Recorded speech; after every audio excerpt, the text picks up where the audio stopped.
previously on Coach Greg. This would feel like I'm fairly flexible for being like forward? this. Can you like? I definitely cannot. This is about it. So for girls, like, they cannot really push up. So do you recommend them doing like plank? How would I know? If you have good genetics or not? Chest, shoulders, legs, and the back, leg glute. everything.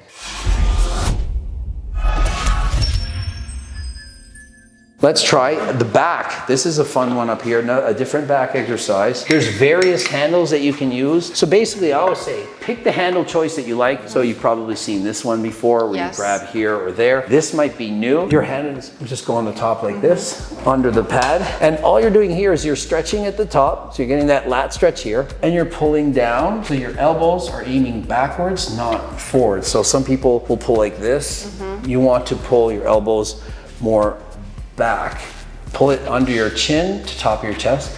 Stretch and squeeze. And almost every exercise you do, if you say stretch and squeeze, it's almost always going to apply. Almost anything, if you in your head think stretch, because when you're stretching the muscle, you're elongating it, and then when you're squeezing the muscle, that's when you're flexing it. Stretch and squeeze. It's good. And stretch and squeeze. And on the way up, this is when you go slow. On the way down, you can lift as fast as you like. You can be powerful, explosive. You can get angry at the weight, whatever you want. But on the way up, you're like, now I'm in control. You control the weight. Do not let the weight control you. You tell the weight when it's going up. You have every control over it the entire time. If you can't do that, then the weight is too heavy. A lot of people are ego lifting. They're swinging way back, front and back. This is a good weight. And so in that first set, we remember it's 15 repetitions. It should feel like you could probably get 30.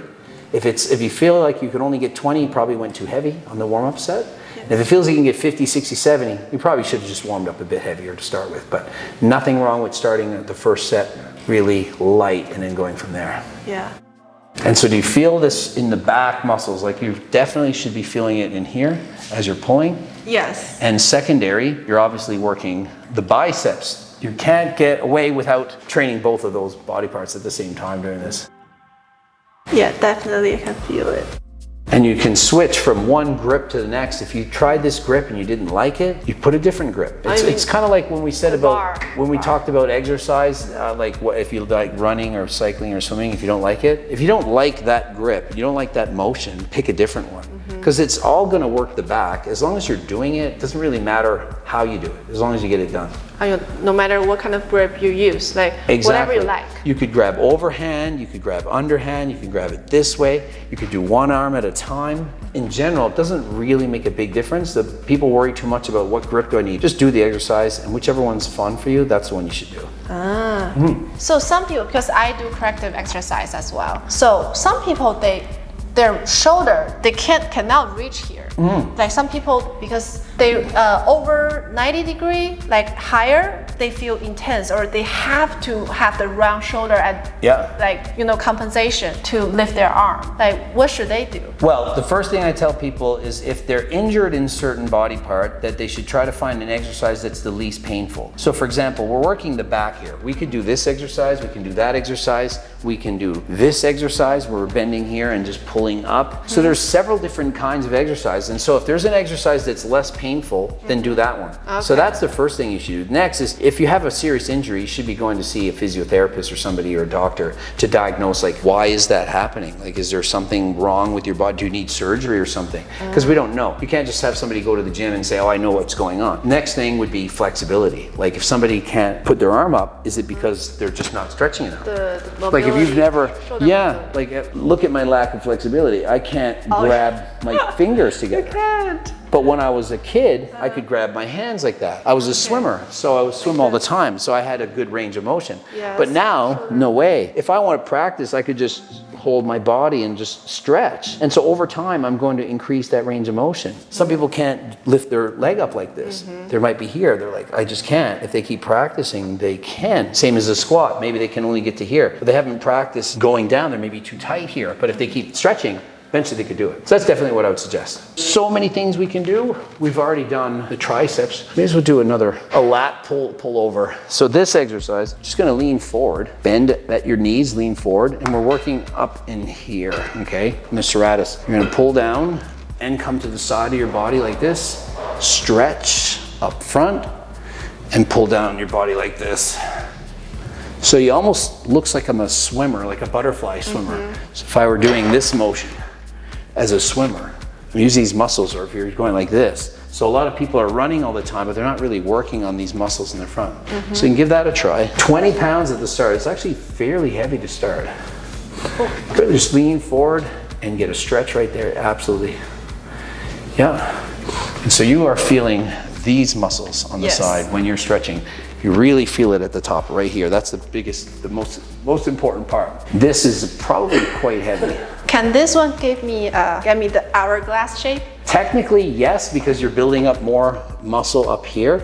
And so the bigger you are up in the upper chest, anywhere in this area, the smaller the waist is gonna look. Yes, I'm already sore, my arm. I can see that. Here. This exercise, even at 20 pounds, is actually quite light. Harder. Yeah, it's definitely a hard exercise to start. Let's try the leg press. Don't even need any weight to start with. Rather than putting a bunch of weight on your first set, better to just try nothing. So this is good. It has a handle so you can kind of like sit yourself in or get out. Like a lot of people would struggle to get out of this machine. They kind of crawl over. So your feet can go anywhere you want. The lower you put your feet, the more you're going to work on your quadricep muscle. And if you put it higher up like this, it's going to focus a bit more into your hamstrings. You'll feel your glutes here a little bit more. I usually put my feet a little bit further down. Also, you can go really wide or you can go really narrow. So in general, put your feet wherever it feels the best, because that's really what you want. I wouldn't say really, you'd say, oh, I want my hand, put it up all the time. No, what if it feels comfortable, that's the best position for you. Make sure it feels good. So you push it off, unlock it,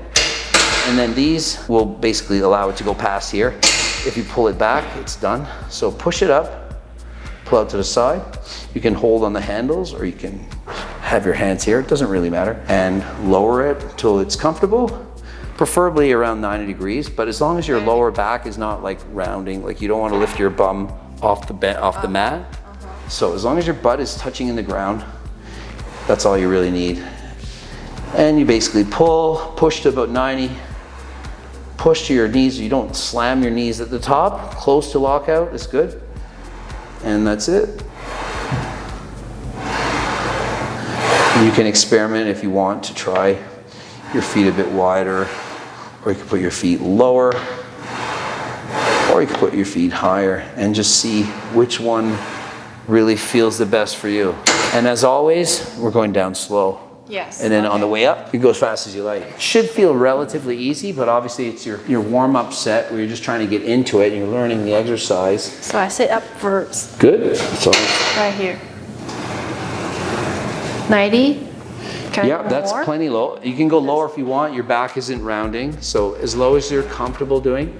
If you can't go to 90 degrees, it's fine. Like me, I had a hip operation. The doctor said you shouldn't go to 90 because it's not really good for my specific hip. So obviously listen to your doctor if the doctor says there's certain things you should or shouldn't do. But this is a great exercise. You're building everything in your lower body, from your glutes to your quads, your hamstrings. It's a heavier type exercise. You can put a lot of weight on it for most people.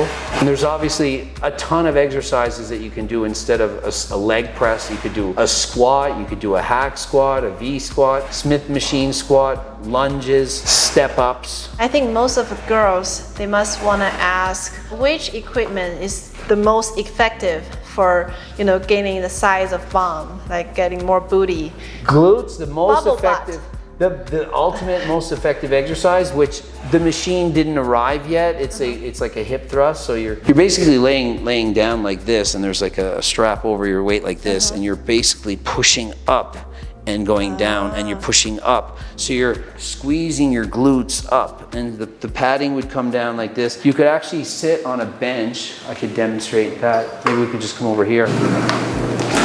You're laying like this, you'd have a bar like this on you, anything coming across, and you're just squeezing up like this. Just by squeezing here like this and holding it, I can feel my glutes activating a lot. Come down and come up. So you think squeezing. this is the most effective one? The most effective exercise to target the glutes is a hip thrust. This would be not a special machine to do it, but this is what you could do at home. And you'll see people all the time. You can lay on the sofa. Absolutely. And they'll find anything where you put your shoulders there. This would be extra weight. One problem people use is they always put too much weight. I might hit that, but so you're coming like this. You're squeezing. So this is an extra 45 pounds and my bum is like my glutes are what's pushing this up. I'm contracting right here. Go down slow, take your time, and up. Hold it at the top, really squeeze it hard as you can. Right there, you're squeezing super hard. Down slowly, relax, and come up again. Yes. And you'll see people putting extra plates on the side and getting really heavy. But as in general, people put too much weight and they'll go like this and not really getting high enough. You want to really push really right at the top and squeeze. If you hold it for like 5 seconds, you'll feel it right away. That's how you get a bubble butt. Absolutely. You want to give it a try without even any weight? Yes, I want to try it. Yeah, hold that hard, squeeze here as hard as you can for several seconds, and then go down and go up again. Yeah. And it's as simple that for most people, the beginner, just doing this with no weight would be enough. You do a couple sets of that for like 15 repetitions, take your time going down, hold it at the top, squeeze hard. Think about how hard you're flexing, like at the top. Be like, I'm gonna force it really, really hard, hold it, and then when you get tired, go down again, and then you keep doing it. 15 repetitions, you do a few sets of that, and the next day, if you feel a little bit of soreness or tightness in the glute, you know you did it. Yeah, I can feel it. It doesn't take that much. And as you get stronger, obviously after a few weeks or months, you're going to be able to get, as you said, you could put a weight on your hip. You can put the bar. Some people have pain in the bar and they use like a yoga mat. So they'll put something like this, they'll wrap it around their body so that it doesn't dig in. Because when you put a lot of weight on a barbell, it really does get quite heavy. What's the difference between the, what do you call it, thrust? The hip thrust machine. The hip thrust and the... And what we're doing here, the hip thrust machine is made specifically to do exactly this. It's got a foot padding and it's got like a strap that comes across you and you can put weights on the side. So it's just made professionally. It's like a $6,000–7,000 machine that you just use specifically for your glutes. Now another thing, if you don't want to do hip thrusts, squats is going to be great. Squats. Yeah. Like if you go down to here, like as you're in the bottom position right here, your glutes are really working to get yourself back up. And even in the leg press, the bottom position, anytime your leg is bent this low, it's always going to give you glutes. If you played badminton or basketball, when you played basketball in defense like this, or if you played hockey and you were skating backwards, anytime you're in a low position like this, your glutes are working. If you do yoga and you're doing your warrior pose, this glute muscle is working like crazy. And then anytime you're in the bottom, always glutes. If you play badminton and you're reaching in a lunge, your glutes activating and you're jumping back. So your muscles are firing. That's why sports is so good at helping people build muscle. Ah, yes. And that's more fun, right? And exactly. If you maybe don't like lifting weights, you don't need to lift weights. You can do other activities to get the same results. Yeah, because I thought that you said gym time to you is a fun time for you, right? You love lifting weights. You wake up like excited for the gym. Yeah, it's like I have my bicycle right there. I race bikes in my basement and I'm just on the internet and I love it. Yeah, I saw it yesterday. It's really give you a lot of sweaty, right? Oh yeah, I have the fan in the back, two on the side. Yeah, it's definitely fun for me. Yeah. And so we just finished working out, myself and Aurora. We had a great workout and hopefully you learned from this. Remember, you don't have to go crazy when you first start. You ease into it and work harder than last time over time. Yes, I feel great. And thank you so much for Coach Greg for teaching me all of that. And I think I improved a lot, actually. Absolutely. She's really good at this. And if you want to go and subscribe to her, she's on everything. Instagram, YouTube, Billy, and Red Book. The Red Book. And if you whoever you are Chinese people, they all know that. All right. And so check her out, Red Book and all the rest. Subscribe. And until next time, we are out.